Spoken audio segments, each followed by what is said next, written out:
बिस्मिल्लाहिर्रहमानिर्रहीम अस्सलाम वालेकुम। Welcome to online classes of trends high school Hasan Abdal. Dear students, today I will brief you about English of class 3. How are you students? I hope so you all are fine. Dear students, as you all know, today is Monday and the date is 31st May 2021 and here is your lecture number 12.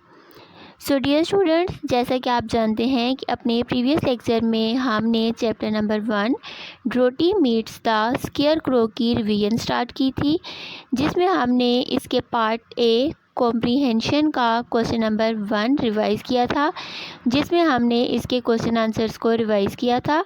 और part A का question number 3 हमने अपनी books के ऊपर जो solve किया था उसको हमने रिवाइज़ किया था, जिसमें हमने ट्रू और फॉल्स बताए थे कि कौन से सेंटेंसेस ट्रू हैं और कौन से सेंटेंसेस फॉल्स हैं। मैं उम्मीद करती हूँ कि आप तमाम स्टूडेंट्स ने पार्ट ए का क्वेश्चन नंबर 1 और क्वेश्चन नंबर 3 अच्छी तरीके से याद करने के बाद इनको अपनी रफ कॉपी पर लिखने की प्रैक्टिस की होगी। आज हम अपने इस चैप्टर का part B working with words को रिवाइज करेंगे। तो आइए हम स्टार्ट करते हैं। पार्ट बी का क्वेश्चन नंबर 2 हमें दिया हुआ था which word in each list is not spelled correctly, कि हमें लिस्ट में जो वर्ड दिए हुए हैं इनमें से कौन सा वर्ड करेक्ट नहीं है। ए पार्ट में हमें दिया हुआ था friendly, field, freedom, freshly, fried. तो इसमें से अनकरेक्ट वर्ड क्या था? वो था फ्राइड, जिसे हमने अंडरलाइन किया था। हमने फ्राइड लिखा और ब्रैकेट में हमने इसके करेक्ट फॉर्म लिखी थी FRIED, फ्राइड। ठीक है। उसके बाद बी पार्ट था escape, discover, inspect, excuse and accident. अब इसमें हमारे पास जो इनकरेक्ट वर्ड था वो था एक्सक्यूज़।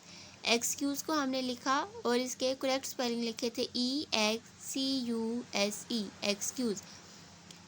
उसके बाद सी हमें दिया हुआ था डिसाइडेड, डिसमेड, डिस्प्लेड, डिस्ट्रॉयड, डिजर्टेड। इसमें से जो हमारे पास जो वर्ड है वो अनकरेक्ट था वो था डिसाइडेड। डिसाइडेड को हमने अंडरलाइन किया था, हमने डिसाइडेड लिखा और इसके करेक्ट स्पेलिंग लिखे थे DECIDED, डिसाइडेड।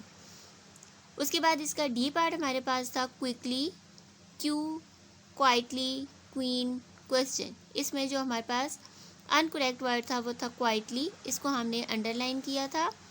जो रॉन्ग वर्ड था पहले हमने वो लिखा, फिर हमने इसके स्पेलिंग को करेक्ट करके लिखा था QUIETLY,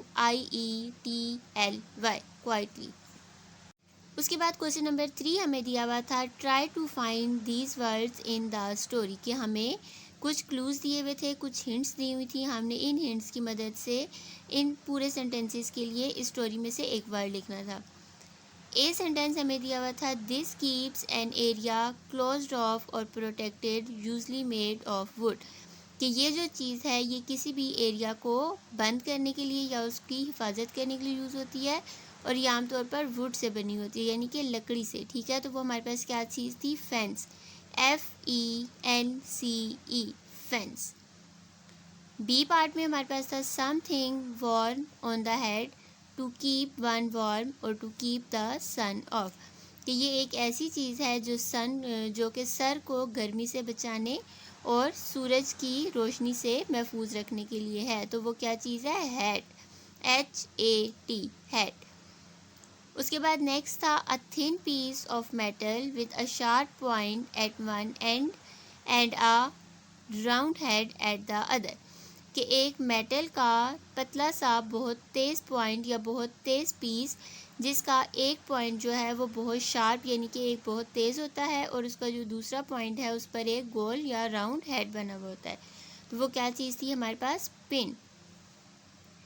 डी पार्ट था a container used for holding things often made of interwoven strips of wire on cane, कि एक ऐसा कंटेनर जो कि चीज़ों को रखने के लिए इस्तेमाल होता है और वो आमतौर पर किससे बना हुआ होता है? इंटरवोवन स्ट्रिप्स ऑफ वायर और केन, यानी कि केन या छोटी छोटी तारों की स्ट्रिप से।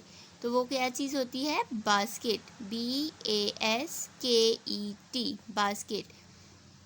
नेक्स्ट हमारे पास था these rodent look like large mice with long tails and pointed snouts, कि वो हमारे पास क्या चीज़ है जो कि बहुत लंबे चूहों की तरह दिखाई देती है उनकी टेल्स बहुत लंबी होती हैं और उनके पॉइंटेड स्नाउट्स होते हैं। तो वो क्या चीज़ थी हमारे पास? माइस, MICE, माइस। उसके बाद सबसे लास्ट में हमें दिया हुआ था the organ of the body in the skull, it controls movement, sensations and thoughts. कि हमारी बॉडी का एक ऐसा हिस्सा जो कि स्कल, खोपड़ी में होता है, और वो हमारी मूवमेंट, सेंसेशंस और थॉट्स को कंट्रोल करता है। तो वो क्या चीज़ है? ब्रेन। इस तरह हमने क्वेश्चन नंबर 3 को अपनी बुक्स पर सॉल्व किया था। उसके बाद इसका डी पार्ट हमें दिया हुआ था लिसनिंग एंड स्पीकिंग। इसका क्वेश्चन नंबर 1 हमारे पास था work in pairs and complete the following bye matching the statements with the correct question tags. कि हमें कुछ कंप्लीट स्टेटमेंट्स दी हुई थी और कुछ हमें क्वेश्चन टैग्स दिए हुए थे। ठीक है, अब हमने इन क्वेश्चन टैग्स की मदद से इन सेंटेंसेस को कंप्लीट करना था। मैंने आपको ये बात बताई थी कि हम इस अपने इनकम्प्लीट सेंटेंस को क्वेश्चन टैग के साथ मैच भी कर सकते हैं, लेकिन मैंने इसका जो करेक्ट आंसर था वो उसके सामने लिखकर आपको ये बात समझाई थी। ठीक है, अगर आप इनको मैच करते हैं तब भी सही है, अगर आप इनका आंसर इनके सामने लिखते हैं तो तब भी सही है।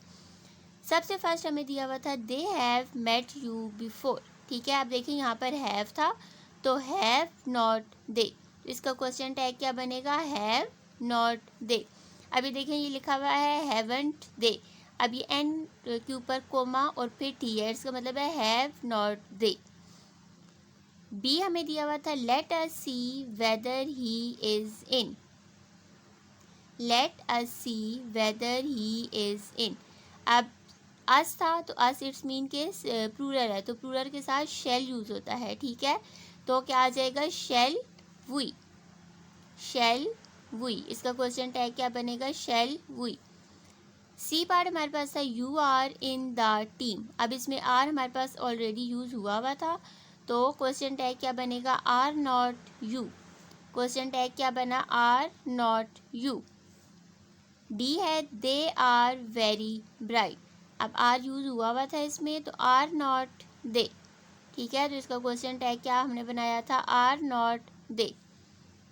ई पार्ट है इट हैज़ बीन स्टोलन। अब देखिए हैज़ यूज हुआ है, तो ये क्या लग जाएगा? Has not it. Has not it इसका क्वेश्चन टैग बना था। एफ पार्ट था डोंट टेल एनीवन। इसका क्वेश्चन टैग क्या बना था? Will you. जी हमारे पास था I think this is a good idea. ये क्या बन गया था? Don't you.